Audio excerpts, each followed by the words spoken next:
Wir haben beim Mikro Makro erstmal ein riesiges Plakat, das ich auf den Tisch lege.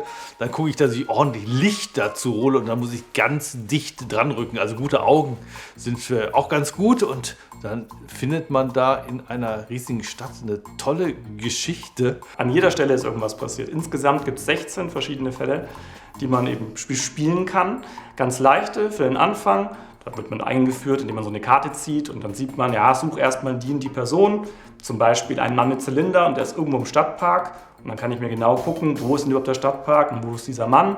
Und dann geht es weiter, zieht man die nächste Karte und dann heißt es, ja, wo ist dieser Mann hingegangen? Was war seine nächste Station und was ist ihm dann passiert?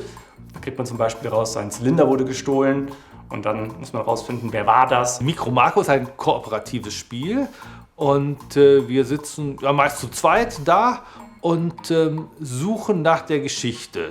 Die einen gucken mehr rechts, die anderen mehr links, wo sie eben gerade sind und man erlebt gemeinsam diese Geschichte, also die Fragen, die auf den Spielkarten stehen, wo passierte dieser Diebstahl, die muss man dann gemeinsam beantworten. Also man sucht dann mit dem Finger auf den Plan und findet ein paar Sachen. Das Besondere ist bei Mikro Makro, dass alles zeitgleich passiert. Also nicht wie bei einem Wimmelbild, wo man eigentlich nur eine einzige Sache suchen muss, sondern man sieht eine Person mehrfach in unterschiedlichen Situationen. Also einmal geht eine Person in die U-Bahn und dann sehe ich an einer anderen U-Bahn-Station genau diese Person wieder aussteigen und dann geht sie weiter zum Marktstand und kauft irgendwas.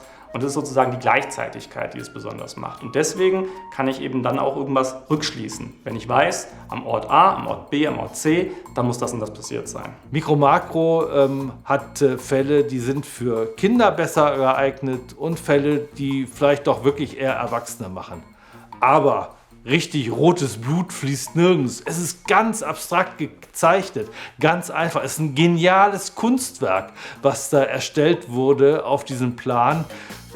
Da sind unterschiedliche Figuren, die einen haben Schlappohren, die anderen haben Rüsselnasen und alles ganz fein und klein. Und man kann die Figuren total gut unterscheiden, weil sie eben diese Merkmale haben, die der Zeichner da wirklich genial illustriert hat. Bei Mikro Makro kriegt man ein besonderes Gefühl, wenn man irgendetwas entdeckt. Also man hat erstmal was gesehen und weiß überhaupt nicht, was damit zu tun hat. Und dann auf einer anderen Stelle sieht man die gleiche Person nochmal und kombiniert dann was. Und plötzlich weiß man, der hat sich mit dem getroffen. Schauen wir doch mal die Person an, mit dem er sich getroffen hat.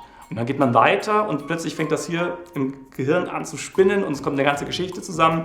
Manchmal liegt man richtig, aber manchmal liegt man auch falsch. Aber das ist das Tolle daran, dass man so eine Geschichte erlebt und sich währenddessen auch darüber austauscht und dann am Ende das jede einzelne Stücke zusammennimmt und dann hat man das Ergebnis und freut sich darüber, dass man so eine schöne Geschichte zusammen erlebt hat. Das ist ein völlig neues Spielgefühl und ich glaube, das wird viele Leute begeistern. Das hat gar nichts mehr mit dem zu tun, was man von anderen Spielen kennt, sondern zwar die Spielkarten, die kennt man, aber der ganze Rest, der ist neu und solche Idee, genial. Mikro Makro ist deswegen so besonders, weil es so kurze Regeln hat und trotzdem so viel Spielspaß daraus ziehen kann. Ich kann sehr viele Leute damit ansprechen und ich selber habe auch damit Spaß. Also es spricht so eine breite Masse an, dass man das eigentlich jedem empfehlen kann.